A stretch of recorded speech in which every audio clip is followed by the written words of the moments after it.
Welcome to the second episode of Minnesota Opera's new podcast, The Score. On this week's episode, it's Minneapolis Day. Lee is officially a Minnesotan, and he gives us his first impressions of his new city and what it's like to be here at this particular moment in history. Plus, Paige takes us inside what's going on in the local black art scene. We reflect on Black History Month at Minnesota Opera, and as always, we'll send you into the weekend with a PB&J, a moment of pure black joy. You know what time it is. It's time to check the score. Let's do it too.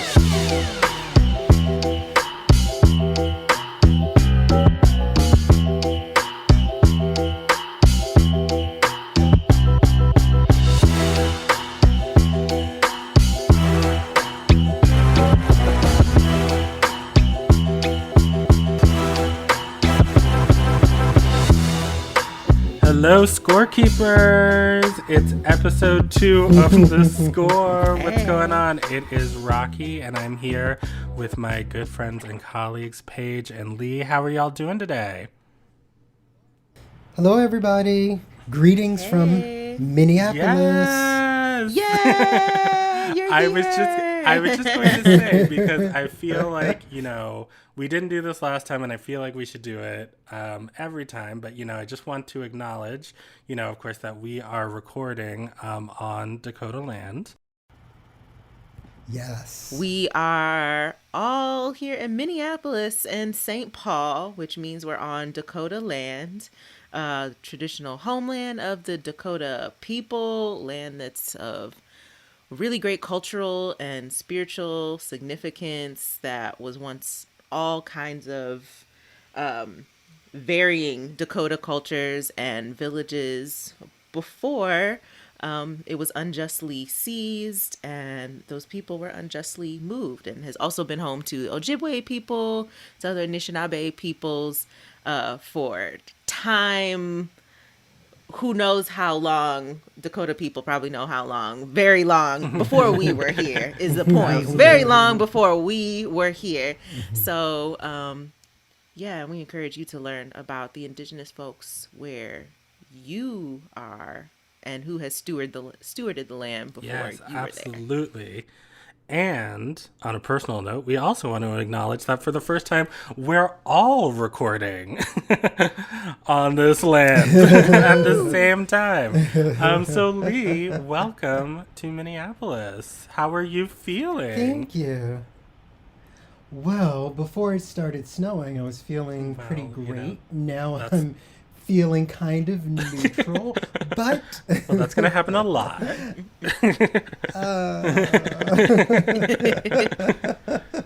No, it's so good to be here. It was such a long build-up to the move between when I actually got the job and actually being here. It's been, a good 6 months.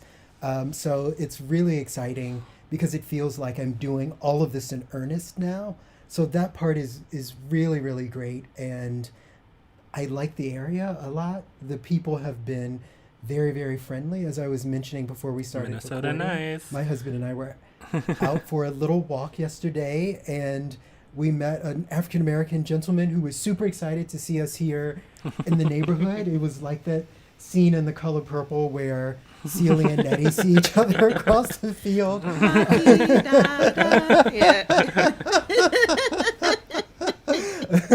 But we are not in Harlem anymore.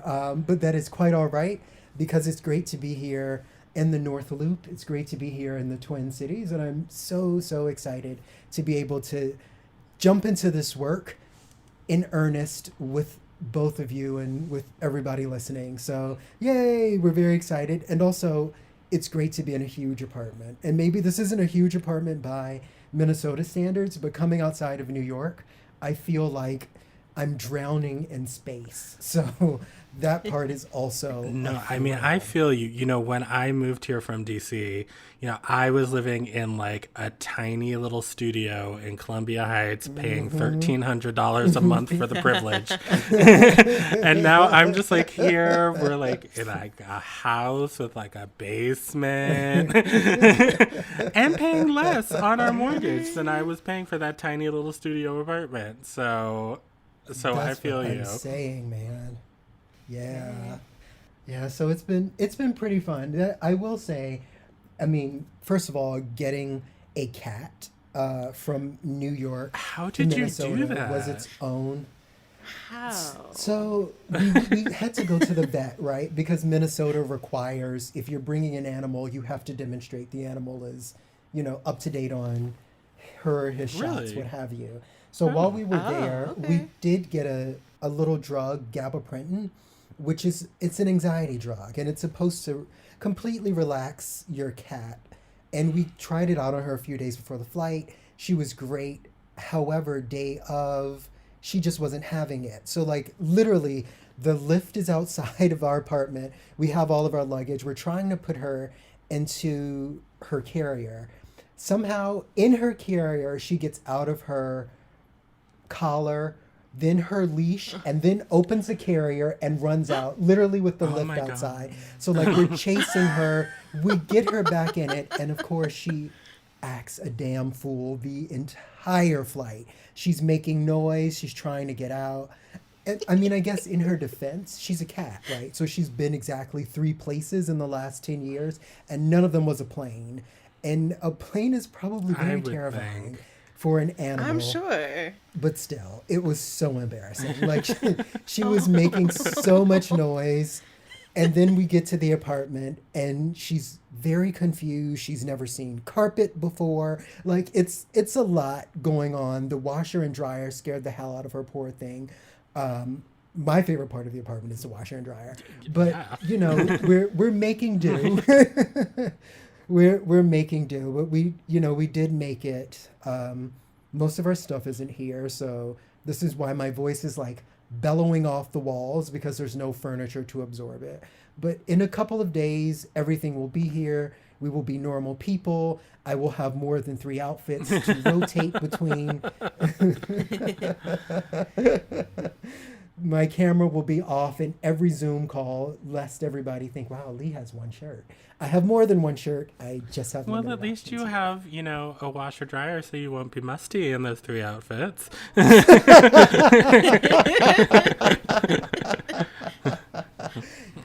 Amen.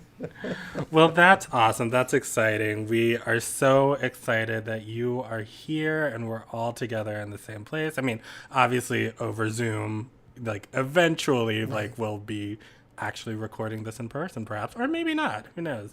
Um, but Maybe someday in the But I mean, distant I'm future. curious because I'm sitting here in St. Paul, and it's kind of weird because, like, I was thinking about it yesterday, or no, Saturday, was the 1 year anniversary of the last time I was in our office.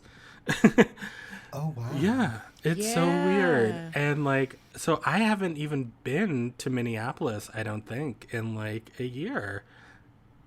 Like, I've That's just been crazy. like Wow. chilling in St. Paul, and like after Dennis and I got married, we went up to Duluth for like a weekend and stayed in a bed and breakfast. But pretty much like, yeah, I've been living a very monastic sort of sort of life for the past year. But like I was just thinking about because I was talking to somebody else um about you moving to downtown Minneapolis, which as we know right now, the Derek Mm-hmm. Chauvin trial is happening right now. And so I Mm-hmm. was just curious. I wanted to ask you, what has your experience been like for the last, week being downtown in Minneapolis in this particular moment in history? It's been interesting. I don't we haven't really experienced a lot of people being out and Hmm. about, right? So we've been trying to explore the neighborhood and have been kind of surprised at how few people we've seen. And because we're new, we're not sure if we're seeing few people because there are few people to see, or if this is, something else is in the air. I was honestly expecting quite a bit more tension, um, but that's not quite what I've been experiencing. And maybe some of that really is because we haven't seen a lot of black people over here yet. But I am anticipating things feeling much more complicated as the trial continues. I've been reading a lot about the jury selection and kind of trying to follow the analysis of it as much as possible, just so that I can get into the right headspace and understand where different facets of the community are. But so far, I haven't really seen much. Yeah, that makes sense. And I think there's some parts of these trials, we never know. There are different things that can extend them. Yeah. There are different Yeah. things that could delay them. Yeah. So it's kind of just like it's just kind of hanging in the air right Yeah. now. Like Yeah. nobody really knows what's gonna happen, or what the energy is gonna be like. I will say the helicopters are getting on my nerves. Oh, That is the no. only thing, is the helicopters. Wow. Yes. And I'm sure they're much worse for people who live in South Minneapolis near George Floyd Square. But like every day there's one, and that starts to get on your nerves and starts to get you worked up. I don't like that at all. Yeah. Do either of you know, have there been demonstrations Yeah, since the I trial was started? seeing that there were demonstrations, especially after the first day, and George Floyd's sister was was the one family member that day who was allowed into the courtroom, and so she came out and she said a few words, and then the weekend before that there were several demonstrations going up and down Hennepin Avenue. You know, recently there has been the news of, you know, the Floyd family's settlement with the city, you know, $27 million, which, you know, Doesn't seem nearly A, enough. and B, it just seems rather strange to me that we live in a society where it's just like we're going to sort of settle these disputes, and taxpayers, you know, are footing the bill for, you know, police misconduct and murder that we all have to watch, rather than like us like spending that money to, you know, fix any of the systemic problems that are going on. That's an But, excellent you know, point. cool.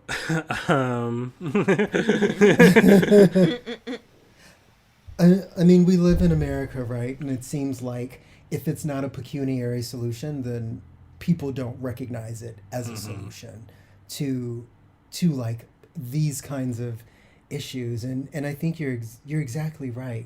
You know, where is the actual institutional piece of this, right? And where's the part of this that is also intended to redress more broadly what we're all feeling, what the entire community is feeling? And I do think that that's a bigger question for us as a society to really wrestle with, right? Like how do we think about the appropriate ways to address these kinds of issues? Well, I don't have the answer for that, unfortunately. But I just do know that, like, I'm feeling a small sense of hope, but I'm feeling like a huge just cynicism about this whole thing. You know, watching the jury selection go down, you know, seeing the prosecutors say, like, it seems like that there's a pattern going on here when it comes to, like, the defense excusing the people of color, and the judge going, I don't see any sort of pattern going on there. What are you talking about? But at least, you know, the third-degree murder charge was reinstated, rather.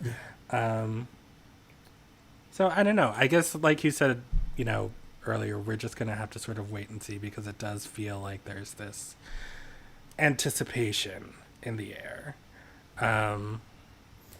Yeah. But it is a little, because like what I was hearing was that like there's like fences up everywhere and barbed wire and everything's boarded up and whatnot. And so that's why I was curious about your experience, if you had seen any of that stuff. Yeah, Definitely I mean, the that's so boarded much up. over here, but I'm not sure what there would be to board up in this particular area because it's so residential. I've seen the boards up in some places downtown.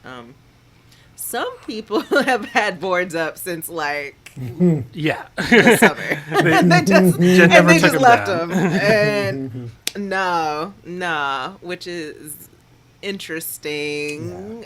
Yeah, I guess the downtown area has just kind of been weird for a minute now, and it's what you're saying about like this is what our taxpayer money is going towards is really resonating, because also downtown you see like a lot of the like juxtaposition of the big businesses and skyscrapers and all of that, and then also like a lot of folks who are clearly homeless, who are unhoused, who are experiencing extreme poverty and all of that. And it's like, our money could be going towards housing these folks. Right. It could go towards getting that man some proper shoes for this winter weather.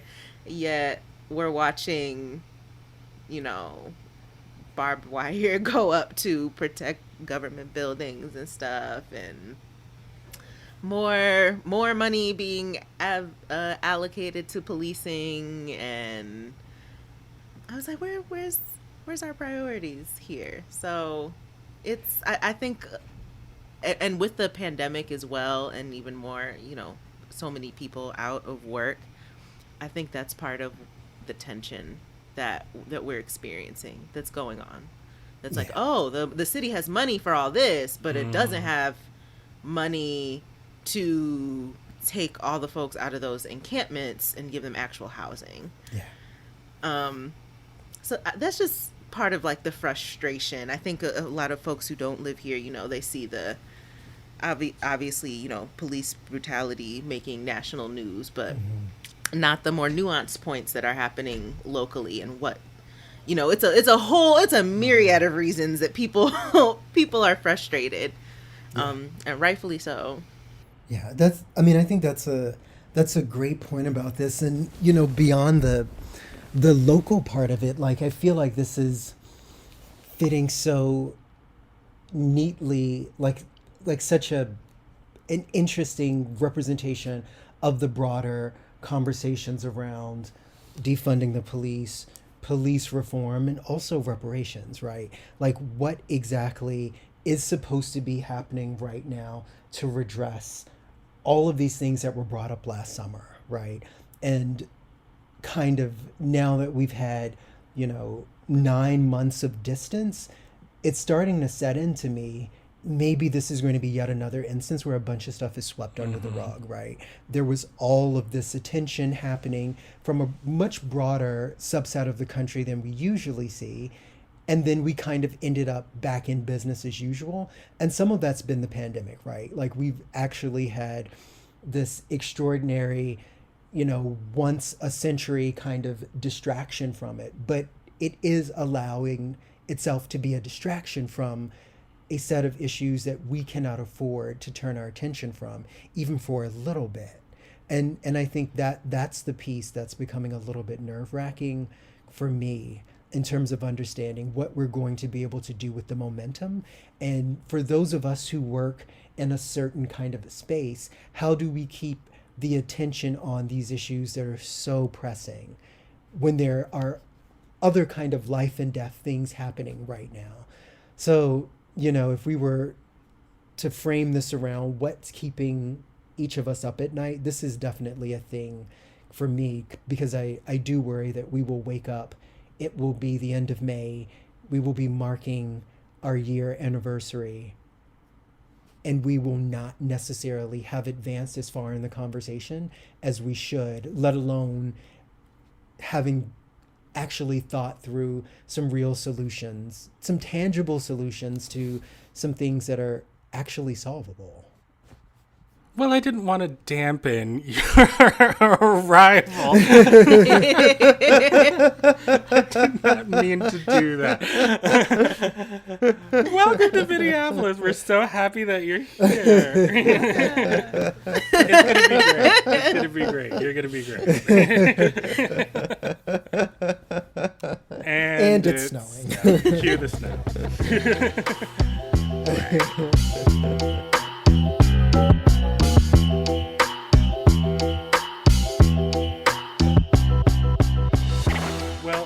speaking of good things that are happening in Minneapolis, Paige, I know you had an experience recently with Black Table Arts, which is a local co-op here in Minneapolis. And so I'm just fascinated and I want to hear more about it. And I figured, our listeners probably would like to hear more about what's going on locally here in the art scene. So take it away. Yeah, so I spent last Thursday evening at Black Table Arts for just some community healing, art making time for Black folks that was especially organized to be respite during the Derek Chauvin trials, if you need something, to unwind. But the thing about Black Table Arts is that this is a new building we were at. Well, I'm sorry, the building isn't new. New space for them. It's a workspace, a bookstore, event space. They have offices there. And Black Table Arts is a co-op for Black people, for Black artists. And they've been around actually for a minute now. I've gotten to experience some of their work before with the Because Black Life conference that they've been hosting annually. That was really beautiful. And they're just totally community driven, community focused, and building better futures for Black folks in the Twin Cities through art. So I've really admired what they've been doing, and was so excited to hear when they got this space. Just so proud, and being there in person, that feeling was just amplified times 10. Here's this lovely space, like common area where folks can socialize or talk, or there's an espresso machine in there. There's a reading room. All the rooms are named after Black authors. I think it may have been the Octavia Butler reading room, possibly. That's awesome. Yeah. And the co-op, you can actually join now at blacktablearts.com. And it's a pay what you can. Yeah. It is a pay what you can co-op. So you pay what you can every month to have access to the space, to the bookstore, all of that. Of course, there's suggested pricing, here's what to pay if you got it like that. But I am just really, really grateful that things like this are flourishing in the Twin Cities at a time that's really needed. I mean, it's always been needed, but especially right now feels needed. Here is a place for us, a space for us. Reiterating that this is a co-op for Black folks. Yeah. So, allies can support in other ways, but it is not their hangout spot. It is not, and that, of course we're working towards, reconciliation and all that. And I believe in those efforts are totally valid and necessary, but also maybe even more valid and necessary right now is just some time away. Yeah. Some space where, we can fully unwind and be our full, beautiful Black selves and feel safe in that. And safe to create. It's especially struck me as an artist, just oh gosh, sometimes it can be hard to come to a place to even want to be creative or reading. Man, I could give a whole TED talk on how racial injustice has impacted my reading and my focus for reading. So to have that space where you could come and just feel accepted and safe and unwind so that you can create or connect or, take in some beautiful writing by a Black writer it just means everything right now. So shout out to Black Table Arts. Shout out to all of y'all who have been doing work for years to make sure the space could come together and could happen and could be here for us. So Yeah, Yay. that's awesome. it was super awesome, and I just look forward to spending more time there. I went on the website after Thursday and joined joined the co-op. I was like, yes, I will be here. I will be here several times a month if I can. So yeah, encouraging y'all to check it out. Thank you for that tip. I look forward to it. It seems like exactly the kind of thing I want to learn about as I'm joining the Minneapolis community. So thank you for dropping that into my brain. Absolutely. You know, and I just feel you on just like being able to have a space to just like let that anxiety go for just a little bit and just like be able to create, because I know, like, especially in the last year, I don't know if you can see behind me, but there is a giant stack of books on my coffee table. I have gotten through not one. I've started them all. I have not finished a single one. And it really is just, you know, being able to just like breathe for a minute and just like meditate and just like, you know, be outside. Just not be outside, but really just sort of like be inside yourself, like in a comfortable way, in order to just sort of let your mind wander and be free. I just think it's such like to have a space, you know, with, you know, other Black faces and bodies around you, wanting the same thing, just sounds like such like a beautiful, peaceful, lovely experience. So It is all. So of those I'm things. curious, you know, this past weekend when you were there, what was the kind of art making you were getting into? Yeah, so I was actually there with representing another organization I'm a part of called Million Artist Movement, where I'm one of the lead organizers. And so Million Artist Movement is also a cooperative. We don't have our own space yet, but You're working on It's it. coming. Working someday, on real soon. Oh, it's on the way. I believe that. It's on the way. it. You've It's coming manifested soon, it. too. What's coming So, is coming. okay, period. It's coming. So one thing about co-ops is that they are supposed to support each other and support other co-ops. So Black Table Arts wants to come together to create these spaces during the trial, knowing, you know, that they have this actual physical space in which they can gather now, and that they know several artist organizers who are skilled at doing this kind of thing, who have been doing this kind of thing, and just want to bring us together to, you know, hold regular space. And one of the main things that Million Artist Movement does is our poetry quilts. And poetry quilts are quilts that we put together that are made in community by the community. So for example, to tell you how it works, this summer at George Floyd Square, we would set up some tables, some quilt squares that we all cut out to the same size, fabric scraps, markers, all the stuff people could need to make their own quilt square. A lot of people will, you know, draw or paint on it. Some people are actually, you know, good sewers and stitchers, and they'll stitch their designs on it. And we go and we sew them all together into these big community quilts.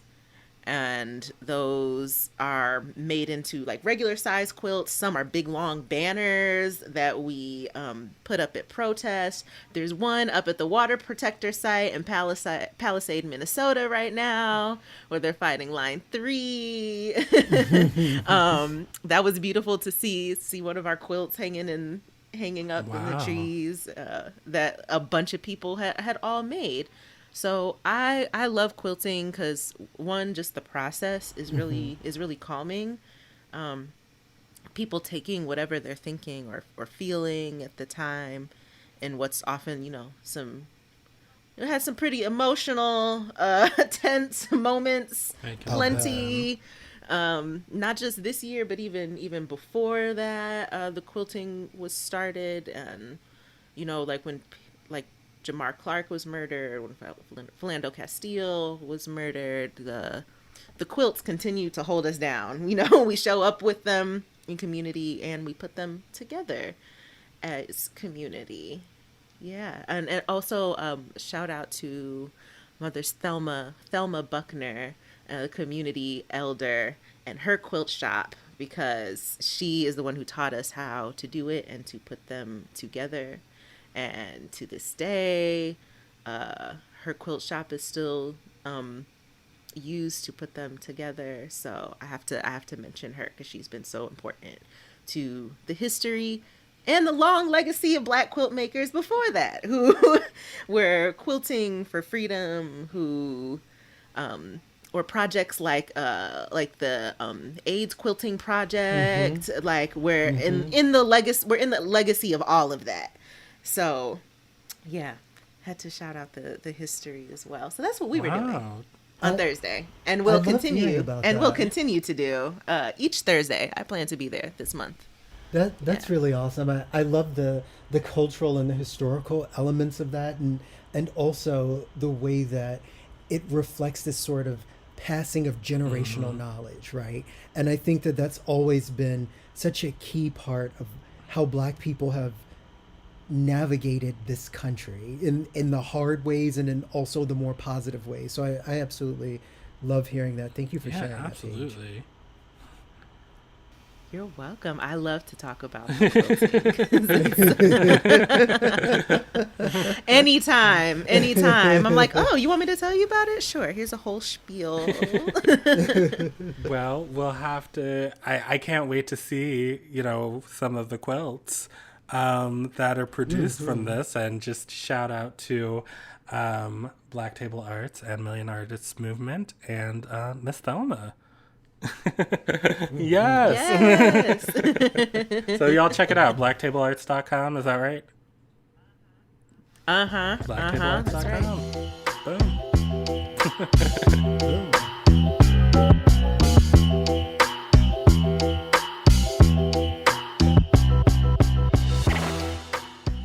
So we wanted to take a few minutes to discuss some responses on social media we had to our Black History Month program that we did primarily on Facebook, Twitter, and Instagram. And if I'm understanding the situation completely right, we received some feedback via social media around the possible performativity of a company like ours posting so much about Black artists during the month and sort of what that meant. And to give a little bit of context, even though I know every single person listening follows us on Instagram, Twitter, and Facebook, and maybe TikTok, YouTube, and all those other things too. Opera. I don't know. Get on it. For Black History Month, every day we were posting about Black contributions to the classical music form, right? So we were posting singers, conductors, educators, composers, etc. And some of the feedback, most of the feedback I would say that I saw was extremely, extremely positive. And from some of the living composers and singers that we posted about, I actually got messages thanking us really for nice. Those posts, which was, it was nice. It was nice and unexpected, which was, I think a really wonderful side effect of being able to think about the living artists that we wanted to celebrate. But there were also some questions around what the company's intentions were. One of the actual comments that I saw was, it's great that y'all are posting about this, but are you actually going to program some of these Black composers? Are you actually going to hire some of these Black conductors, directors? It's a fair question. And it's a very fair question, absolutely. Yeah. And, I saw it, I heard it, and it, mirrored the kind of response that I often have, at least to myself, when I'm seeing other organizations doing this. And I think, it really is the burden of our organization to demonstrate what our intentions are, why we're doing it, that we're putting our money where our mouth is, that we are trying to be consistent, right? And, because of the anonymity of social media, there's no way to know who's posting what, who's behind this. There wasn't any indication that, among others, like, it really was our whole team, and we do have a diverse team, but this was something that was a bit the brainchild of the three of us, right? It was coming from three people who identify as Black, are excited to be Black, and we're very excited about this project and promoting these folks. And, I thought it was important part of the continued conversation around what Minnesota Opera is doing, what impact means at Minnesota Opera, for us to take a few minutes to talk about why we actually did that, what our thoughts were, what our aspirations were with the post. And before I do my usual super long-winded explication of every single thing I'm thinking, I wanted to make sure both of you could reflect on where you were coming from with, the post you created and the whole meaning of Black History Month in this way. Yeah, I mean, I think part of why I was excited to do it is just part of a way I try to live my life with, like, it's never the wrong time to shout out the Black people who have come before you that, have done amazing things. And I totally understand, like, what it may look like to folks who we're seeing the post and maybe aren't familiar with Minnesota Opera's work, or they're very familiar with just the long history of racism in opera and are reacting from that. It's all totally understandable. And with that, I don't think there's ever, like, a bad time to do that, especially coming from where it was coming from, which are our Black selves wanting to do this, feeling good about it. There was not sure, like, our coworkers were like, yeah, that's great, but it wasn't like, hey, you all should do, right, you know what you all should do. Like, it was something that we were all excited about. I mean, because I think what I said about always wanting to share especially the unsung among our people who really deserve it. I think we all share that, liking to do that, wanting to do that, feeling that to be important. So it's like, yes, I hear you and your concerns. Oh, trust me, I hear you. But I think this was also, and I still, like, really stand behind doing those posts. And it was coming from a place of love, of wanting to even, I know, like, me for myself, learn more about these people we were posting about. So yeah, that's where it's coming from for me. Yeah, I mean, I would agree with all of that. And unsung, I saw what you did there, just by the way. I didn't want to interrupt. I saw what you did there. You got it. All right. Yeah, I mean, I think for me, again, it really was coming out of love, but it was also coming out of a sense of pride. Because, I have had conversations with a lot of other folks. I remember, in 2019, I was a part of the National Facilitator training at Art Equity. And when I went down there, I'm in this room full of, BIPOC artists and allies. And when I stood up and I was like, yeah, I work in opera, everybody was like, Oh my God, are you okay? Are you okay? Oh my God, do you need a hug? Wow.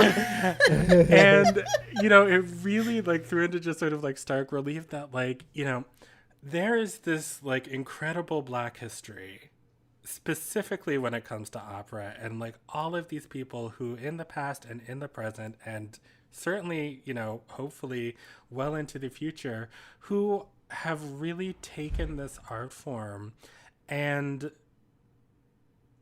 moved it forward in ways that I don't think, we certainly wouldn't be where we are right now without, the Jesse Normans and the Dorothy Maynards. But just so many people, who have contributed to this rich legacy. And I just think, like you said, Paige, like it's never a wrong time to not highlight those people's accomplishments. But especially like, here's this month, however you feel about Black History Month, this is our month to shine. And to give everyone those flowers. And like, here's like a perfect excuse for it. We should be doing it in like, March, April, May, June, July, August. Yes, every month out of the year. But, this is that time that like we can just be like really excited and really like, pat ourselves and those folks on the back. And I understand, this idea that like, it's very, performative because, it is, we're a performing arts company. Everything we do is performative. Yeah.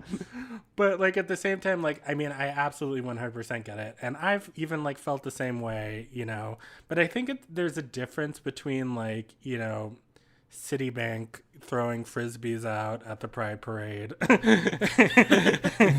and sort of what we were doing here. Because I do think it was rooted in love. I think it was rooted in excitement, passion, and really wanting to take, some of the contemporaries who maybe are not getting as much shine as we feel like they should, and taking like our ancestors who perhaps are not getting as much shine as they should, and really like putting them on stage and saying like, look at these incredible people, listen to their beautiful music, look at their incredible accomplishments. There's so many miles for us to go when it comes to creating equitable, anti-racist spaces for us to create. Just like we were talking about earlier with Black Table Arts, like having those spaces where we can just breathe and be ourselves and like create exciting, progressive, incredible work. But I feel like, being able to also like have that space to like celebrate all of the folks who were able to and are still able to do that and move this work forward. I just think that that's a step in the right direction. And I'm just, once again, I completely get it. And that one person who wrote in and was like, oh, you all are reaching out to the community. Does that mean you're reaching out to churches? Like, this isn't like 1963. Like, I mean, I get what you're saying. But at the same time, like, it makes me excited that we're moving in the right direction and that we're just able to have this space where we're able to do this, and that, people are responding positively to it. But I mean, Lee, what do you think? Now I feel like I'm rambling. Well, I don't think you're rambling at all, and I definitely agree with that.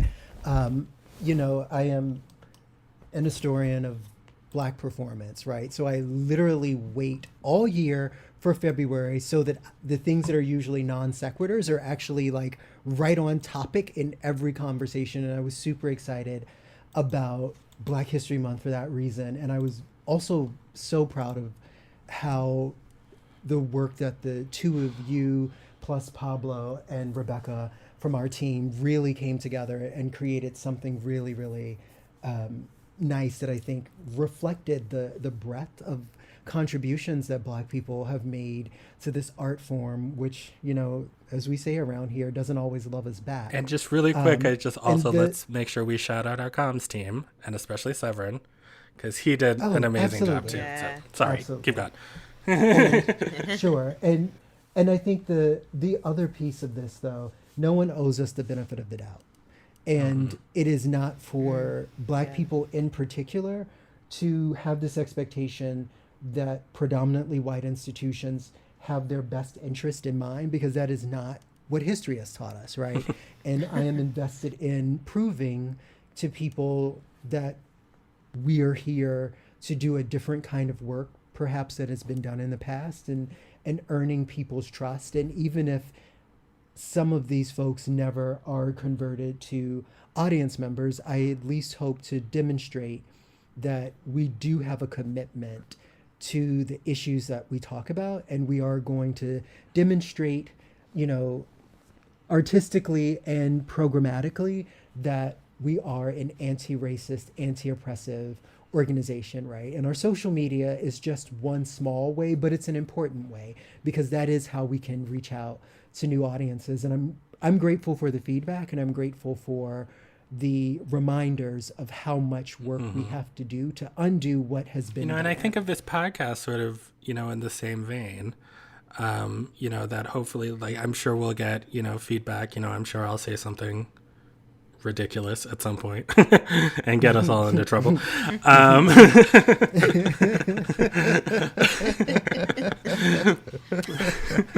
But, it's my hope that, like, as we continue, our social media, this podcast, the work that we're putting out on stage, our education programs, all of that outreach that we're doing, that, these can be the steps, as you said, to just sort of, letting people know that we're here, and that, like, yes, you said it so, like, absolutely, like, much more eloquently than I did, but, like, that nobody owes us the benefit of the doubt. They absolutely do not.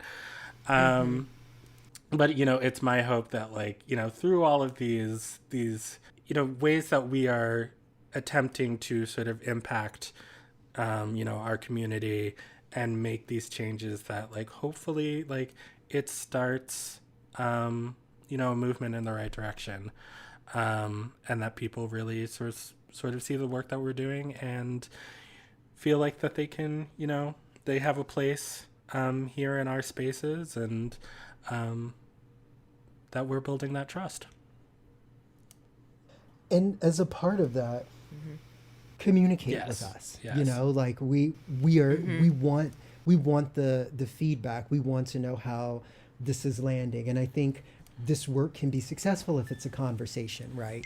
If we're able to actually talk to one another and say, when the company did this, it made me feel more welcome. Or when the company did this, it was a reminder that we have been excluded in the past. We need to hear all of that, even at times when it's going to be something that may make us uncomfortable to hear. Like, it's still important that we hear that. And I think part of the reason why we're doing this podcast is also so people can really get to know what it is that we're trying to do, right? I like to think to know us is to love us. But to know us may also be to offer regular bits of, correction, if that's what needs to happen. And I am certainly a person who is invested in being better than I was yesterday. So I am grateful for the ways that folks engage with us. And it was mostly positive, right? But, it's fine when it's not always positive too. So. Well, I think it's almost even, like, better when it's, right. well, not better, but, like, it's certainly useful. Useful. Because, yeah, like, I always want to learn. I always want to do better. I always want to, make sure that the things that I'm doing and that I'm putting out into the world, like, actually serve, some sort of positive purpose. And so, yeah, like, tell me when I'm effing up, please. Right. Please let me know. I might argue with you for a second. Like, my husband certainly knows that. But ultimately, it's a good thing. Yeah, and I think it's part of like kind of a tension too that we've discussed among us before around, you know, what it's like to be Black arts administrators, Yep. working at, like, you know, historically white institutions. You know, what is that balance of being, you know, performative or actually, you know, having an impact or doing something that's helpful. Like, the line gets gets blurry sometimes. Or I just appreciate having feedback that's like, actually, like, this is how this landed. Like, I see your intention and what you were going for, but let's, you know, let's talk about it. So I welcome that when it's in good faith. For sure. So Yes. to that end, you know, please feel free to like reach out, DM us on our social medias. No, again, I think most everywhere it's MN Opera. But also, if you wanted to visit mnopera.org/EDI, there is a feedback form on there, and you can submit anonymously. You can let us know your name. But yeah, just let us know what's up. And then if you have any questions or anything you want us to address on the pod, that's another place where you can do it. And I suppose I should set up like some sort of Gmail or email for the pod so people can reach out to us that way. So watch out for that next time. Yeah, send us letters. Listener mail. We can just steal everything from the read. Hot topics, listener letters. It'll be great.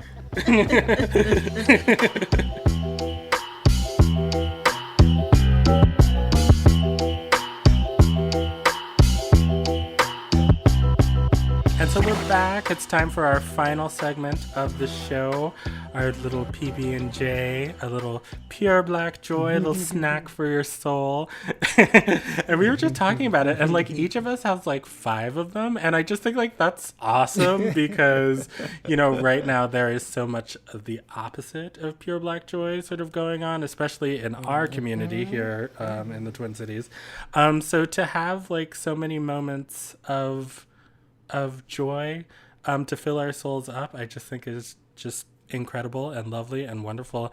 I would be remiss, however, if we did not mention, first and foremost, the Grammys were last weekend, and so we just need to have a moment for Queen Beyonce Giselle Knowles-Carter Yes. and her accomplishment Yes. of becoming the most decorated, the most awarded woman in Grammys history. And Artist, I thought it right? was Not just woman. I thought it was artist, period. Oh, okay, never mind. Then you get even more flowers. All hail Queen I Bee. mean, good God, that woman. I can't even. So now we officially are the read. We're just Seriously. standing. Deserved. Beyonce. She, I mean, how she's could you earned it, not, though. though? Absolutely, 100%. And like, Seriously. frankly, like the Grammys need to run her some Grammys that she should have won. So she should be even more decorated than she is. Hello, album of the you. year. I still I'm want to just a- talk. Grammys, I just Beck? want to talk. Can we? Beck winning Can we? over self-titled. I don't understand that. I can see how you can kind of make an argument for Adele because like that sold a lot of copies over Lemonade, but no, but it was Lemonade. But it was Lemonade. But Yeah. Lemonade I'm was not. Lemonade. I'm not saying that those arguments are correct, Agreed. but I can see how you could make it. No. That is a fact. I mean, I'm just saying. So. The cultural impact of Lemonade, that it did not win Yeah. everything, just blew my mind. I was just like, oh, I must be living in a different world from everybody else. And But is it just my small bubble that saw the cultural impact that was that's the Lemonade? thing, And you know, you are not living in a different reality. You are living in real reality. Real reality. And those exactly. other people are living in a different reality because, like, I mean, we could talk about Lemonade all day. We could devote year. We could devote We could devote a entire podcast episode. to Lemonade. Honestly, Yeah. I could talk about why Lemonade should be studied for opera. Oh my God, the new works. Yes. Oh my God, that would be amazing. Just the storytelling. It was just Yes. chef's kiss. Let's get the New Works Committee on that stat. Absolutely. You all have homework. But not that she needed any more accolades, but we were just going to give it to her. So you go, Beyonce. Thank you so much. But I will turn it over to one of y'all. I just had to say And I just also, well, since we all listen to everything Beyonce does, it stands to reason she listens to what we do, right? Isn't that possibly a thing? So, Beyonce, in the likelihood that you are listening today, you are more than welcome anytime on The Score. We would love to have you under whatever set of circumstances you would like to. I mean, yes, but I also kind of feel like if Beyonce were on this Zoom call right now, I would not be alive anymore.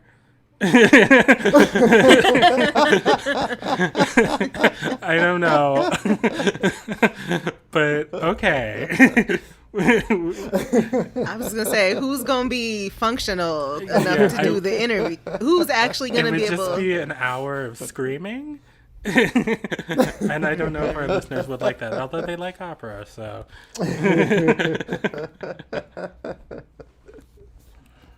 Well, while we're on the subject of the Grammys and Houston natives, I actually wanted to shout out a friend of ours who won a Grammy last night herself. The great soprano LaTanya Moore is a dear friend of my husband since high school. She sung the role of Serena last year at the Met's Porgy and Bess, and that won Best Opera Recording last night. And I was so excited for LaTanya. She was Damien's first friend that I met, and she was so generous to me in terms of making me feel like a part of the family. And when we saw that she won, we were just absolutely over the moon. So hopefully LaTanya is also listening. You are another person. We'd love to have you here on The Score. And for those of you in the audience listening, if you aren't familiar with her work, do yourself a favor. If you don't look up Porgy, look up her Aida or her Butterfly or her singing the alphabet, like whatever it is that you want. She's an extraordinary musician, and we are super proud of you here. Yes, congratulations, Miss LaTanya. Yay, congrats. That's fabulous. Yeah. And maybe also just super briefly, can we just congratulate Mr. Chadwick Boseman for his posthumous Oscar nomination? There were a lot of Black people nominated this year for the Oscars, right?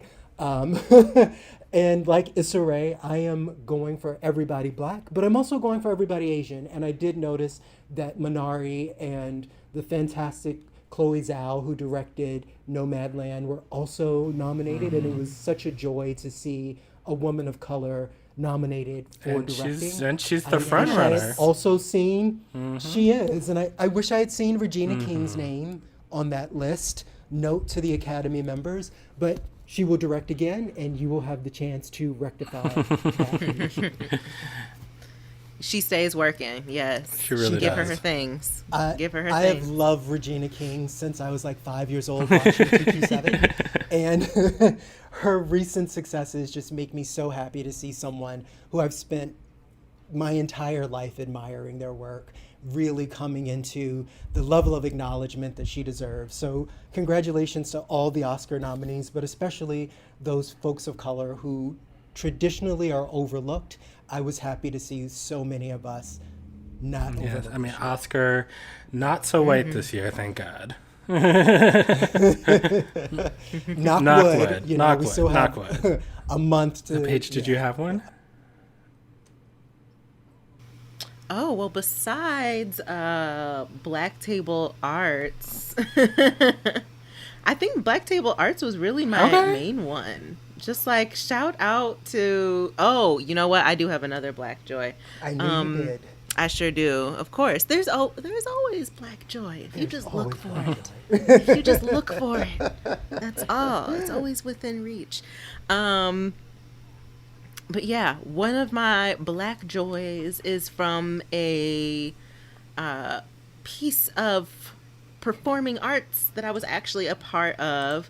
My dear friend and collaborator Alana Morris Van Tassel, and really her and the piece that I've been working on with her called Blacklight Research, with several other collaborators as well. Shout out to Gabby the baddie, to Andrea Potter, to Demetrius McClendon, also known as Imagine Joy, to Yoni Light, to all the Baba Lewis, oh my gosh, to Janan, and Madame Fofo, all of you who are part of it. Just thank you. And it's kind of in the same vein as the Black Table Arts, just people able to come together, and Black people coming together in creative space to create something that is for us, that is by us, that it affirms us throughout the whole process. So unfortunately, when we're recording this, the stream of the performance is no longer available. We did it through the Cole Center here in Minneapolis. However, it was just part one of what will be a longer, full-length choreographed piece. I think I didn't mention the actual medium. Alana's a dancer and choreographer. And I am not a dancer. Don't think that I was up there twirling. There are other performance elements that I was a part of devising for this piece. So I'm just super proud of her. And also shout out to Black people having space to create work that's deeply, deeply personal and autobiographical. I just want to see more and more of that for us, those opportunities. There's been like just a outpouring of love since the performance debuted, of, just people saying, wow, like it was similar words about, vulnerability, about about the ancestors that are a part of it, about self-love, about, birthing and creation, but also like death and transformation. And just, the ecosystem of Black artists that is here in Minnesota is bringing me Black joy. Maybe that's my Black joy overall. If you just want to wrap it up for me, that's the energy I've been basking in for the past few weeks, of just the amazing things that can happen when we come together and combine our resources and our skills and our spirits as well. Come into it like vulnerable, like it's real, like heart work that people are doing, real like spiritual work that they're putting their whole selves into. So yeah, I'm just full to the brim. Yay. Joy right now. I can see it. Look at you. You're radiant. Look at you. And to continue following the work one more time, it's called Blacklight Research. That's the name of the whole project. So keep following what that will look like. Will you keep us informed about when it's premiering, where we can watch all of that? Because we would love to support what it is that you're doing. I sure will. I'll be happy to share. There will be a premiere of the full work next January, and soon as I know more details about that, and well, in addition to Beyonce, another thing that's bringing me some joy this week. Well, actually for a while now, and I just want to shout out. So I mentioned briefly last week on the podcast, and actually a couple of people who I've talked to over the past couple of weeks who listened to the first episode have asked me about this. But I briefly mentioned that, like, I am on this sort of, like, new sort of diet and exercise kick. Like, I'm trying to destroy white supremacy, not myself. And people are just sort of asking me what I've been... And people have just been sort of asking me just sort of, like, you know, what I've been doing and what I meant by that. And so basically, like, you know, for a very long time, like, there's not a bag of gummy bears or a bottle of wine that I didn't like. And about 3 months ago, I decided that, like, no, I want to, like, get healthier. I want to make some changes. And so I found on YouTube an exercise channel by a Black woman named Kiara Lachey. It's superherofitness.tv. Yes. And she is fabulous. She has gotten me together. Like, you know, I don't know if, like, I'd look snatched or whatever, but I have lost a few pounds. I don't feel good. But it's funny because I was like, I haven't been to a gym in so long or taken an exercise class. I need something, like, kind of low impact. And so, like, she does these things where she's, like, in her living room and she's just, like, going for a walk with, like, some moves and, like, her friend. And she's just, like, so funny. And, like, she just keeps you laughing and kicking the whole time. And, like, it's just so just unapologetically Black and fabulous.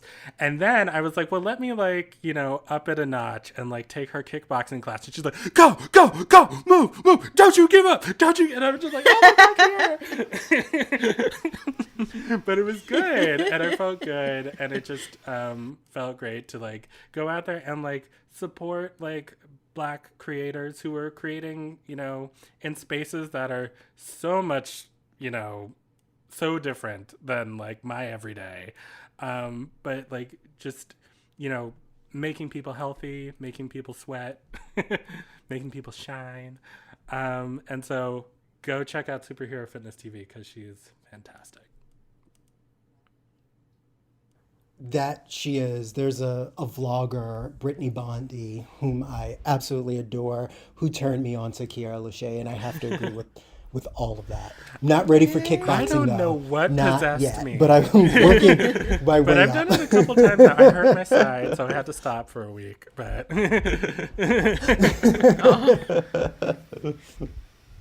Y'all just put me on. I'll have to try it out. I've not heard of her, but And you are That's looking so great, sweet. so you know that is a Yes. motivation. feeling good, which I feel like is more important. But I will take the compliment. And in 5 or 6 months, we can, you know, wear short sleeves and shorts. So it might be something we can look forward to. That'll give me just enough time to. People are wearing get my short body sleeves and together. shorts already. I hate to inform you. I better not see it. I've only been here 3 days. I am not ready for that. Well, fair enough. Well, I just want to thank all of you all for listening. Thank you so much, Scorekeepers, for supporting us and supporting our first episode. We hope you enjoyed this one, and we will be back in 2 weeks. So check out all of the things. Check out Black Table Arts. Check out all of our social media channels, M and Opera, Instagram, Facebook, Twitter. What am I forgetting? TikTok. All of it. Just check out all of it. All of it. And All of thank it. you, Lee and Paige, for joining me for another fantastic episode. I can't wait to see what we come up with for next time. All right. See you all. next time. Bye. Bye, everybody. Bye.